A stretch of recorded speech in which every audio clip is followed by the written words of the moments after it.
When my mother whispered those 6 words, I felt something inside me die. That's how it began. My birthday, the day that was supposed to remind me I was loved. We were at a little cafe downtown, the one with the warm lights and soft music. Everyone was laughing. The smell of chocolate and coffee hung in the air, and for a moment, I actually believed we were a family. But then she leaned closer to my brother, her voice barely a breath against the noise. While everyone's here, go and change. The way she said it, it wasn't casual. It wasn't maternal. It sounded like an order, like something rehearsed. My brother froze mid-smile. His hand tightened around his glass, and for a second I thought he might drop it. My husband tried to distract everyone by cracking a joke, but his laughter felt forced. I caught my mother's eye across the table. She smiled at me, sweetly, too sweetly, and that's when the air shifted. Something was wrong. I didn't know what it was yet, but I could feel it crawling under my skin like a secret trying to speak. He stood up, his chair scraping the floor, and disappeared into the hallway. People kept chatting, pretending not to notice. I tried to too. I smiled, nodded, even laughed at something my aunt said, but my heart wouldn't stop racing. When he came back, he was wearing something completely different, a white button-up shirt, pressed to perfection, and I noticed. My mother's eyes glistened with pride, like she'd been waiting to see him like that. Everyone else clapped, calling him handsome, but I just stared. His shirt looked familiar, too familiar. Then the lights dimmed, and the cafe projector flickered to life. A slideshow of my childhood began playing across the wall. At first I smiled. There I was, 6 years old, covered in cake. Then at 8, holding my father's hand. But as the photos kept rolling, something began to feel off. My father wasn't there anymore. The pictures that once showed us together had been edited. His face blurred out, his arm cropped away, his presence erased, like he never existed. I felt my throat tighten. Why would anyone do that? I looked around the table, expecting someone, anyone, to notice. But everyone smiled politely, sipping their drinks, pretending everything was fine. My mother watched the screen with a serene expression, hands folded in her lap. My brother didn't look up once. When the final picture faded, the waiter brought out the cake. Pink frosting, gold candles, a perfect little message. Happy birthday, love. Everyone began to sing. My mother's voice was the loudest. But when the candles were flickering low and the room went quiet, she leaned forward and said softly, "Make a wish, dear. It might be your last one as her daughter." Everyone laughed. They thought she was teasing me, but her eyes didn't match her laughter. There was something behind them, something cold. I tried to smile to play along, but my stomach twisted. Last one as her daughter? What did she mean by that? I blew out the candles, and for a second the room went dark. That silence felt heavy, like the air before a storm. When the lights came back, I swore my brother wouldn't look me in the eye. He avoided me the entire night, talking only to her. She kept touching his arm, whispering things I couldn't hear. Every now and then her gaze drifted toward me, not with love, not even anger, but pity. I tried to shake it off. Maybe I was imagining things. Maybe it was just a bad joke gone wrong. But when she handed me my birthday gift, a small velvet box wrapped in a silver ribbon, her fingers lingered on mine. She smiled that same unsettling smile and said, "Open it later. Alone." I laughed it off, thanked her, pretended everything was normal. But deep down, a voice whispered, "Don't open it." Still, as the night went on, I couldn't focus. People hugged me, posed for pictures, wished me happiness. I smiled through it all, but inside I was breaking apart, because every time I glanced at my mother, she was already watching me, measuring my reactions, as if waiting for something to happen. When everyone finally started leaving, I walked my brother to the door. I hugged him, but his arms barely touched me. He whispered, "Take care, okay?" His voice cracked, and then he left without another word. I stood there, staring at the gift box in my hand, my mother's laughter still echoing from the cafe table. Something about her happiness felt practiced, like she'd already won a game I didn't know we were playing. The drive home was silent. My husband tried to ask if I was okay, but I didn't know how to answer. How do you explain that your own birthday feels like a funeral you weren't told about? I kept replaying the whisper, the clothes, the photos, that cruel little joke about being her daughter. By the time we reached home, I couldn't take it anymore. I sat at my dressing table, the velvet box in front of me, hands trembling. I hesitated for a long time, staring at the reflection of the woman I'd become. Someone who suddenly didn't know where she belonged. Finally, I untied the ribbon. Inside was a small silver key and a folded piece of paper. My heart dropped when I read the first line. For the day you learn the truth. That's when I heard my phone buzz, a message from my brother. Just 3 words. I'm sorry, sis. I didn't sleep that night. I sat in the dark holding that key, wondering what door it would open and what it would destroy. Because something deep inside me knew. Whatever secret my family had been keeping, that key was meant to unlock it. And once I turned it, there would be no going back. And that night, after everyone left, I opened the gift box my brother left behind. And what I found inside shattered everything I believed about my family. My story didn't begin with the birthday party. It began long before that. Long before the whispers, the lies, and the gifts that felt like traps. It began in a small, creaking house on a quiet street where love was something you earned, not something freely given. I was the daughter who stayed, the one who did everything right. The one who cleaned up after the storms, who worked late nights at the family shop when my mother was too tired, and who held Daniel's hand through every crisis.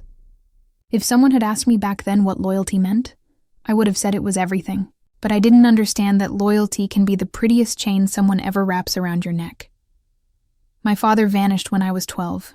One morning he was there, sitting at the breakfast table with his usual paper and black coffee. By evening he was gone. No note, no warning, just gone. My mother said he'd left us, that he couldn't handle the pressure of being a family man. I believed her. I had to. The way she cried that night, curled against the wall, whispering, "He didn't even say goodbye," broke something in me. From that day forward, I swore I would never leave her side.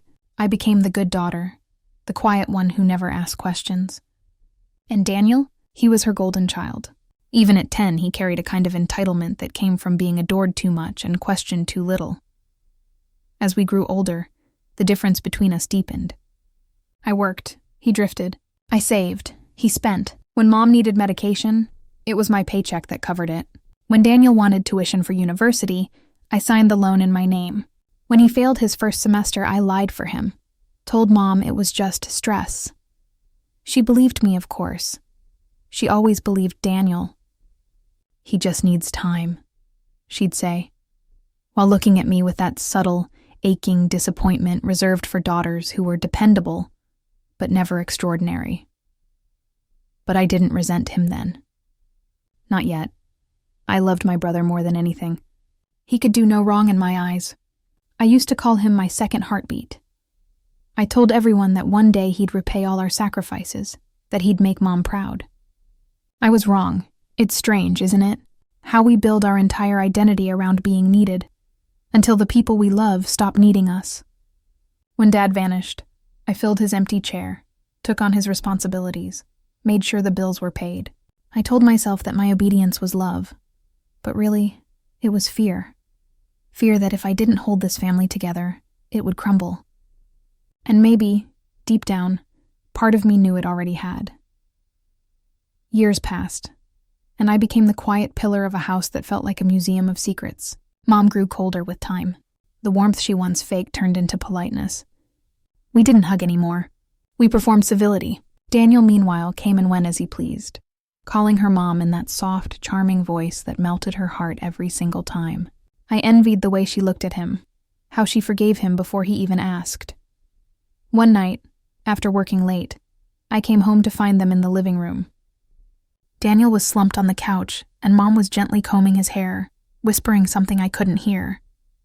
He looked up and saw me, and for the first time I noticed guilt in his eyes. He stood quickly, muttering that he had to go, and as he brushed past me, he said under his breath, "You wouldn't understand." That line haunted me for weeks. Then, one morning, 2 months before the Café incident, I was changing Mom's bedsheets when I found something under her pillow.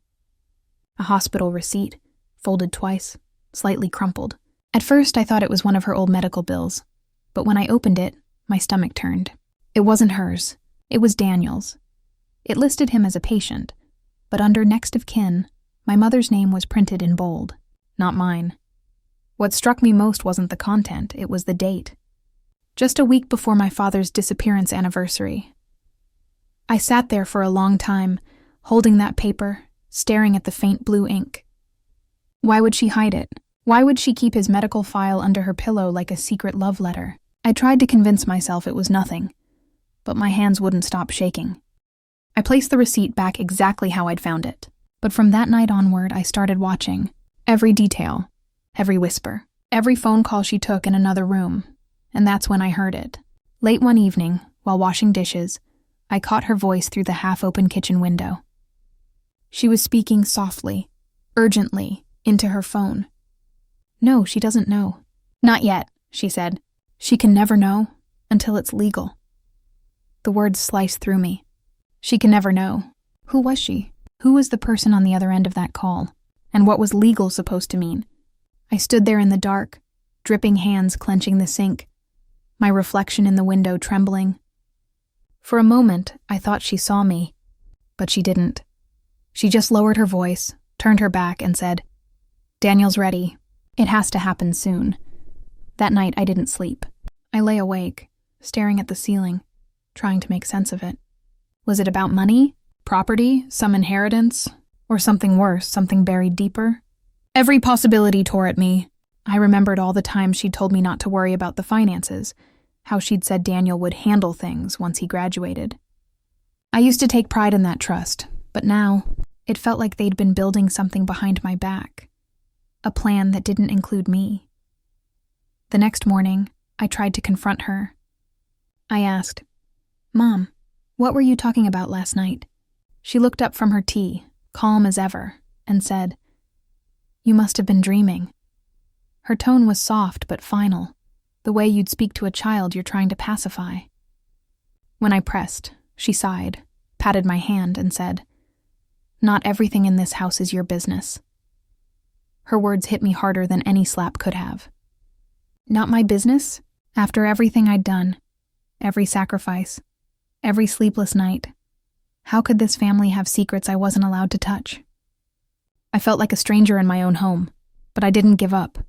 I started noticing other things, small things, her jewelry disappearing, important documents locked away, and Daniel spending more time at that same law office downtown. I asked him about it once, half-jokingly. He just smiled and said, "It's nothing, sis. You worry too much." But I could tell. His eyes wouldn't meet mine. And then came the moment that changed everything. I was cleaning the kitchen table when I noticed a thin envelope wedged beneath the fruit bowl. It was addressed to my mother, but the sender was listed as a private law firm. My breath caught. I shouldn't have opened it, but I did. Inside was a single piece of paper, part of a legal draft.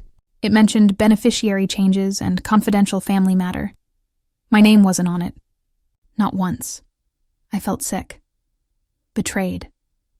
Like I'd been erased in ink the same way my father's face had been erased from those photos. I went to my room, shut the door, and cried until my throat burned.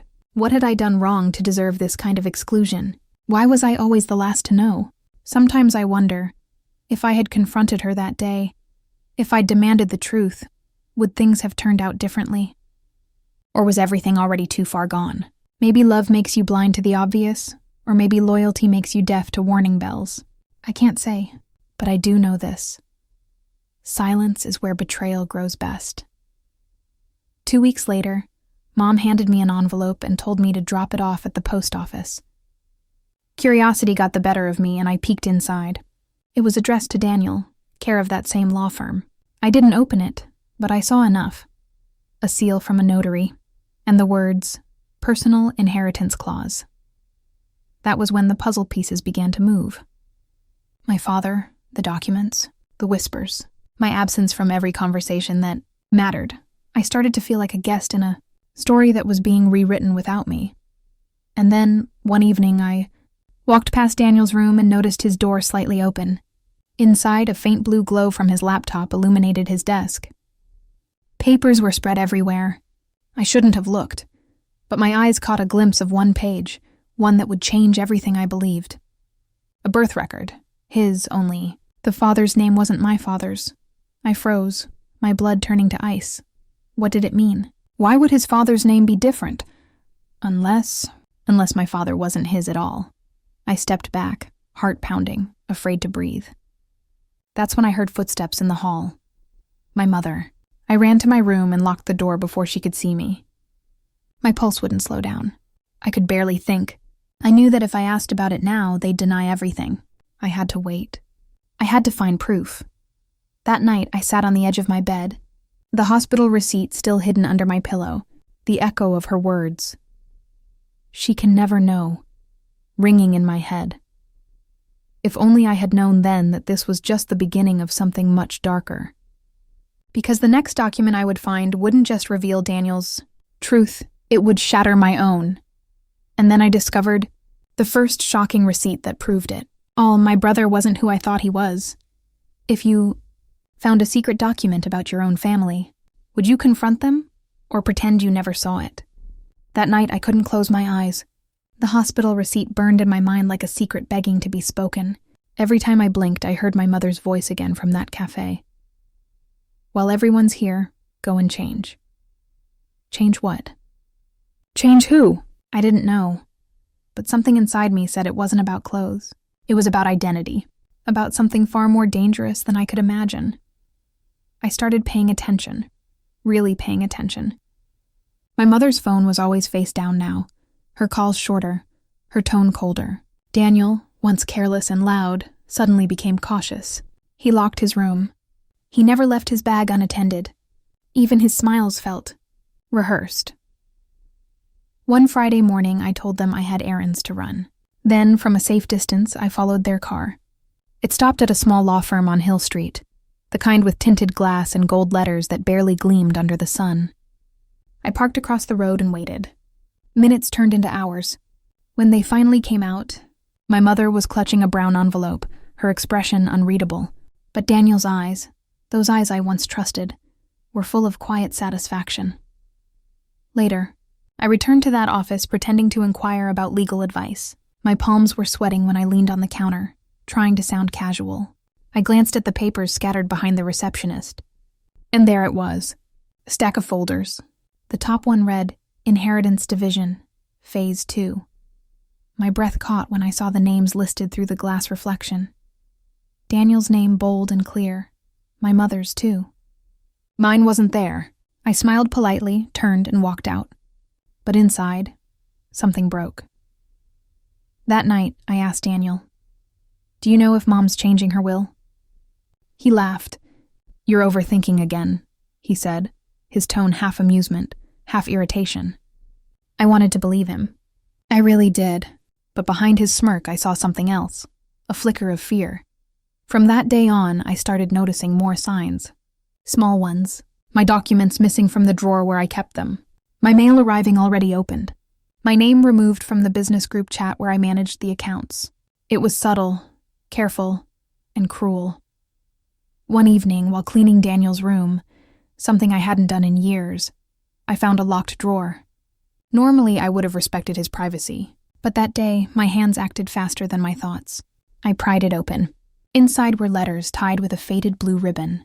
The top one was addressed in handwriting I knew by heart, my father's. The date stunned me. It was written after the day he'd supposedly vanished. My knees weakened. I unfolded it with trembling fingers. "If you're reading this, I didn't leave by choice. I was told to disappear for your safety. Don't trust the story they tell you. Not everything in this family is blood." The room started spinning. My breath turned shallow.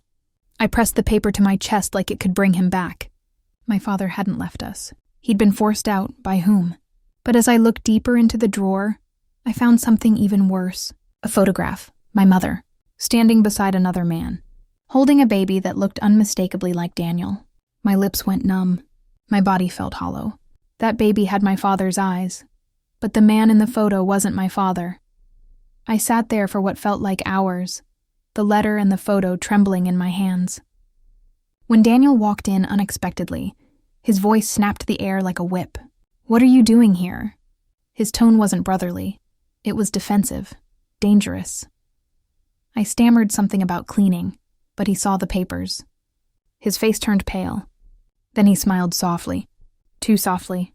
"Some things are better left alone, sis." He picked up the photo, slipped it into his jacket pocket, and left without another word.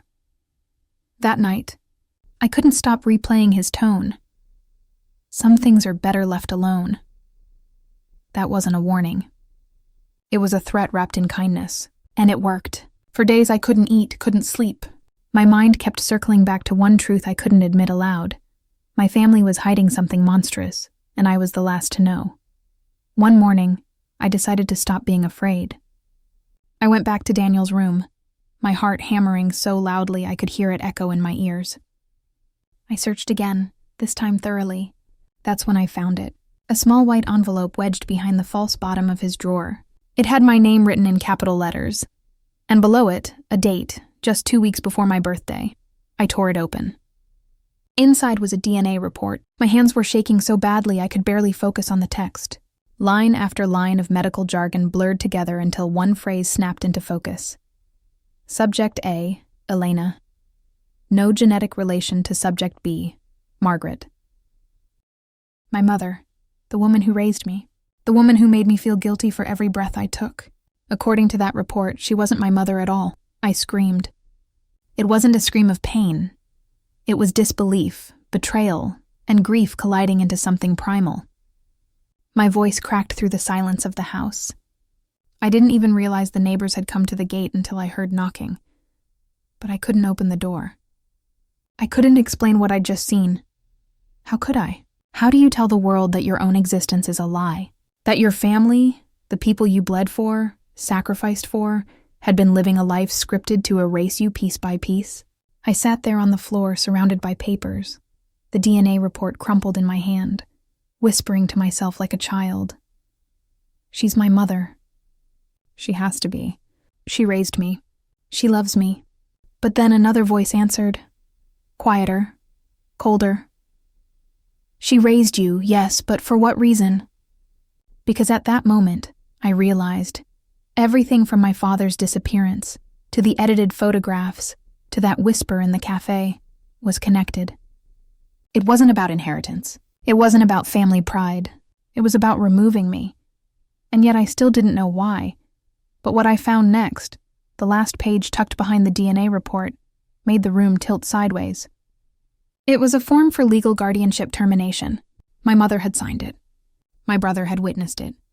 My name was typed neatly on the line marked dependent to be released. I stared at it until my tears blurred the ink. I wasn't being excluded from a will. I was being erased from the family entirely.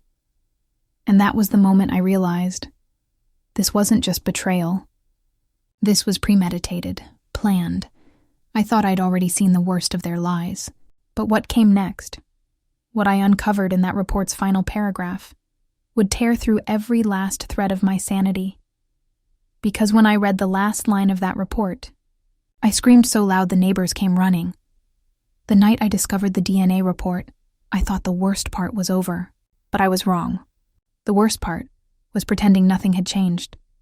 Sitting across from my mother at breakfast, hearing her hum like everything was normal, when all I could see were the lies beneath her skin. Every time she smiled, I wondered what version of reality she was living in, because mine had shattered. For days, I rehearsed what I'd say to her. I wanted to scream. I wanted to demand answers. But mostly, I wanted her to look at me, not as some mistake she forged into existence, but as her daughter. The daughter she lied to, used, and nearly erased. I waited for Sunday dinner. It was our family's ritual. No matter how busy we were, Sunday meant one table, one meal, one illusion of unity. I spent that entire morning staring at the folder, tracing the words, "no genetic relation," until the letters blurred into nothing. My hands were steady when I placed it in my bag, but inside my heart was chaos. When we sat down that evening, the air was heavier than usual. My mother poured wine for everyone but me. Daniel chatted about something trivial, but his voice felt like static in my ears. I waited until the plates were full, until my mother reached for her napkin. Then I did it. I pulled out the folder and set it beside her plate. "Read it," I said quietly. She looked down, saw the letterhead, and her lips curled. Not in surprise, but in something eerily close to satisfaction. "Finally," she said, her tone calm and measured. "You found it. No denial, no shock. Just acknowledgement, like she had been waiting for this moment." I couldn't breathe. "You knew," I whispered. "You knew I'd find it." She met my eyes. "You were always the curious one. It was only a matter of time." Daniel's fork froze midair. His face paled. He looked from me to her like a child caught between two fires. That's when everything spilled out. I told her I'd followed them to the law office, that I knew about the forged inheritance papers, the falsified guardianship. I demanded she tell me the truth about my father, about our father. She leaned back in her chair, sighing softly. "Your father wasn't strong enough," she said.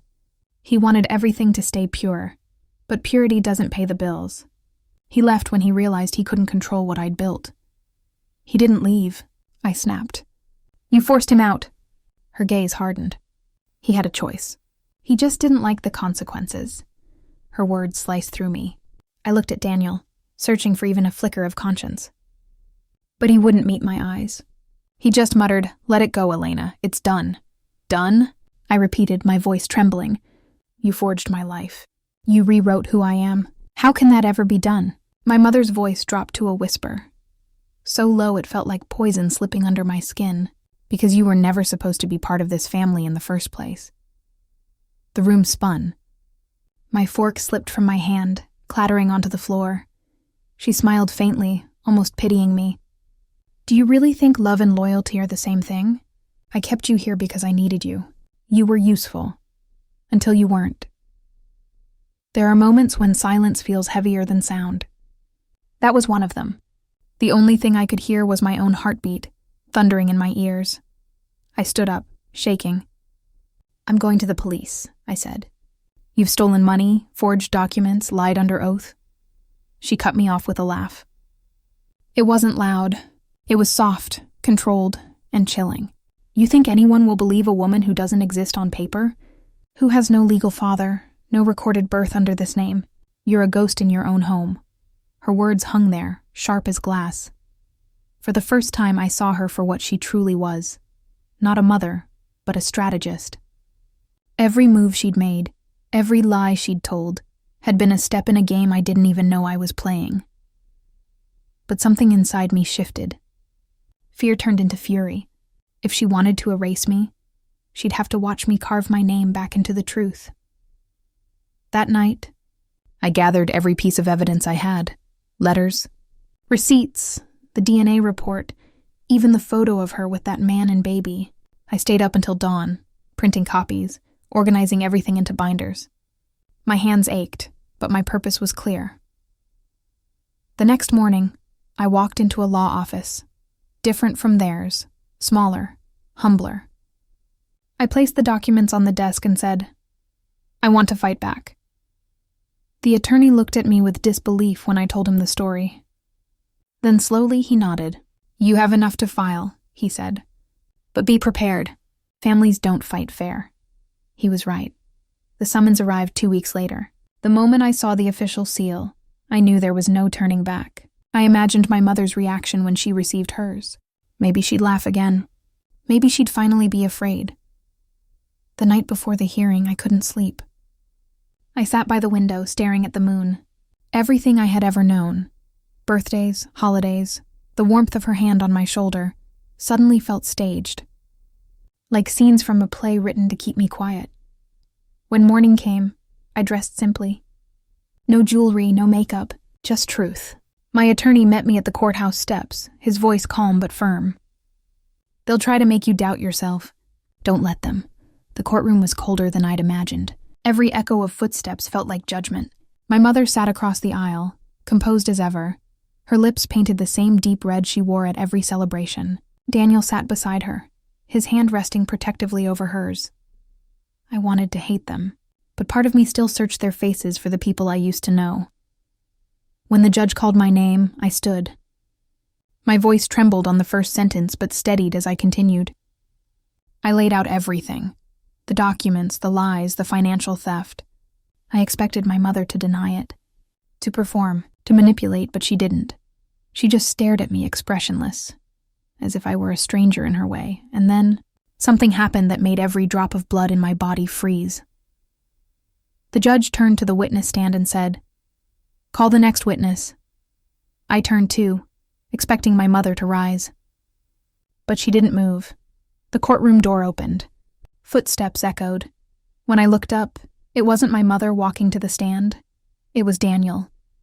And as he sat down, his eyes met mine, not with guilt, not with fear, but with something far worse. He smiled. The court was so quiet, I could hear the sound of my own heartbeat. That's how it began. The room felt colder than any winter I'd ever lived through. My palms were sweating, my chest tight. Across from me, my mother sat straight-backed in a navy blue suit, her fingers laced perfectly together. Beside her, Daniel leaned back, his expression unreadable, a faint smirk tugging at the corner of his mouth. They looked like a team, the kind that already knew they'd win. When the judge entered, everyone rose. I stood too, but my knees trembled. I had waited for this day for months, rehearsed it in my mind 1,000 times. I'd imagined shouting, crying, screaming the truth. But now that it was real, all I felt was hollow. The clerk called my name, and as I stepped forward, I could feel my mother's gaze slice through me. It wasn't hatred, it was confidence. She knew something I didn't. The judge began by asking her to explain why she'd been named the executor of my father's estate, despite questions about the legitimacy of my birth.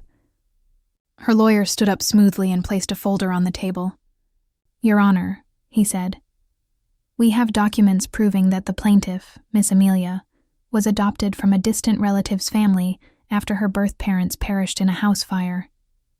The original hospital records were tragically lost in that same incident."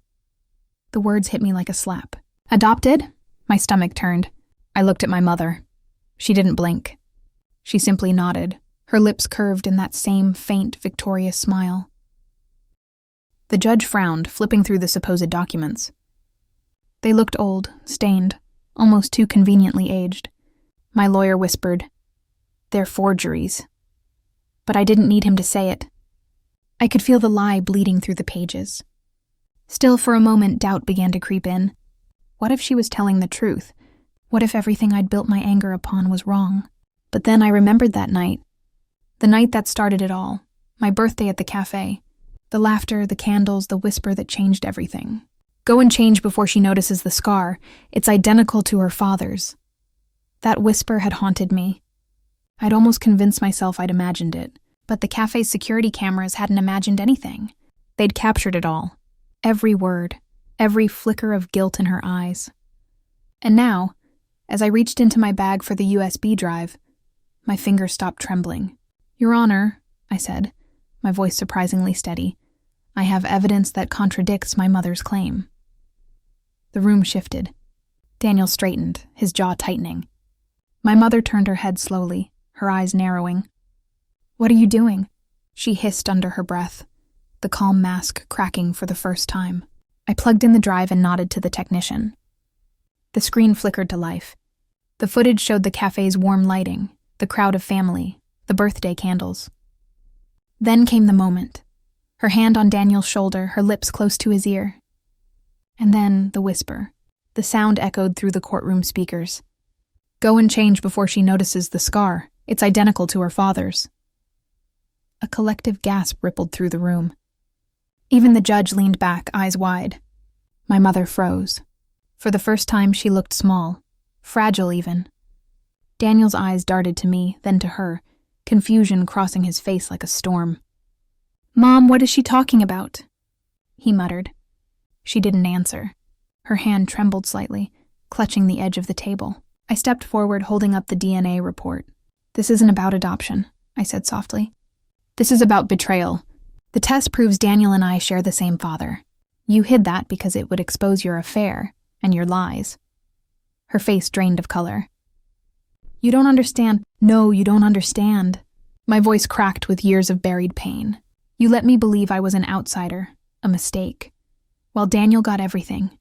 Our father's name, his inheritance, his love. You turned me into the ghost of my own family. The silence that followed was unbearable. Even Daniel didn't speak. He looked at me, then at her, as if trying to recognize the truth in either of our faces. Then he whispered, almost too quietly for anyone to hear, "Is it true?" She didn't answer. Her eyes filled with tears, but not the kind that came from guilt. These were tears of exposure. The mask had shattered, and beneath it was fear. The judge cleared his throat. "Mrs. Quinn, this evidence is compelling. Do you deny that Mr. Quinn is the biological father of both these individuals?" My mother pressed her lips together. Her lawyer tried to object, but she raised her hand slowly. "No," she said at last. Her voice trembled. "I won't lie anymore." The air went heavy. She turned toward me then, her expression unreadable. "I did what I had to," she whispered. "He was going to leave us. I couldn't let that happen. I had to protect what was ours." "What was ours?" I said. "You mean his money, his name, his control." She shook her head. "You think you know everything, Amelia, but you don't. I wasn't saving the money. I was saving Daniel from knowing who his real father was. From hating me, from hating himself." Her words hit something deep inside me, but I pushed it down. "You weren't saving anyone," I said. "You were just hiding." The judge sighed, turning to Daniel. "Do you wish to respond, Mr. Quinn?" He looked between us, his hands shaking now. "I don't even know who I am anymore," he said quietly. "My whole life has been built on her lies." The verdict didn't take long. The inheritance was frozen pending further investigation, and my mother's control of the estate was revoked. As the judge read the order, I felt something I hadn't felt in years. Power. Not vengeance, not hatred. Just power. The power of truth. But even as I stood there, victorious in the eyes of the law, a strange ache settled in my chest. My mother's face, pale, defeated, was still the face that had kissed my bruises when I fell as a child. The same voice that had sung me to sleep, and now it was the face of the woman I'd destroyed. When the gavel struck, Daniel turned to leave. I wanted to stop him, to say something, but he didn't look back. My mother didn't either. They walked out together, two shadows stitched together by guilt and silence. I remained in that courtroom long after everyone had gone, staring at the empty witness chair where she'd sat. The place where her lies had finally died, and where, in some way, a part of me had died too. And yet, as I gathered my things, a thought crept in. Quiet, dangerous, and impossible to ignore. I had won, but what if winning meant losing the last piece of love I'd ever had? Because freedom, I was about to learn, has a cost, and I was just beginning to understand how heavy that cost could be. I didn't go back to that cafe for months. The place that once held laughter, candles, and betrayal had become a ghost I wasn't ready to face. But one gray morning, when the city smelled like rain and endings, I found myself standing outside its glass door again. The bell above it chimed the same way it had the night my life fell apart. I walked in. The same barista gave me the same polite smile, but I could see the flicker of recognition in her eyes. Maybe she remembered the chaos, the whispers, the family that turned into a headline. I sat at my old table, the one near the window, and for a long time, I just stared at the chair where my mother once sat. They'd sentenced her 3 months earlier. Fraud, forgery, obstruction. The charges sounded heavy, but the silence afterward was heavier. Daniel had disappeared overseas, sending no messages, no apologies. I'd heard rumors, Thailand, maybe Spain, but I didn't chase them. I had spent too much of my life chasing people who didn't want to be caught. So I started therapy. For the first time in my life, I sat across from someone who didn't want to manipulate my pain or bury it beneath shame. My therapist asked simple questions that felt like knives. When did you first feel unseen? Who taught you that love had to hurt to be real? I didn't have answers, not at first. But slowly, painfully, I began to find them. The first thing I realized was that the courtroom hadn't given me peace. It had only given me justice. And justice without peace is just another kind of prison. I was still trapped inside her lies, even though she was behind bars. Every night I'd wake up hearing her voice, that same whisper, That same calm manipulation. I'd wonder if she ever thought of me in her cell, or if she still believed she'd done the right thing. One morning, the postman knocked. I wasn't expecting anything. He handed me a small brown envelope, no return address. I thought it was another legal document, but when I opened it, my hands froze. Inside was a single old photograph, slightly faded at the edges. A man holding a baby, me. The man's face was gentle, his eyes familiar in a way that made my chest tighten. My real father. On the back, written in delicate handwriting, were 6 words. The truth was always yours to keep. I didn't recognize the handwriting. Maybe it was his. Maybe it was someone who knew him. Maybe, just maybe, it was from Daniel. I'll never know. But as I traced the ink with my thumb, I realized it didn't matter who sent it. What mattered was the message. The truth wasn't something I had to fight for anymore. It was already mine. It always had been. That letter changed everything. It was the moment I stopped being angry. Anger had been my armor for so long. It kept me alive when love had turned toxic. But holding that photo, I felt something else rise in me. Something softer. Forgiveness, not for her, not for them, but for me. I began to rebuild my life in quiet ways. I went back to work. I repainted my apartment in soft colors. I even planted a small lemon tree by the window. It sounds small, but for someone who had spent years living in emotional drought, nurturing something alive felt like rebellion.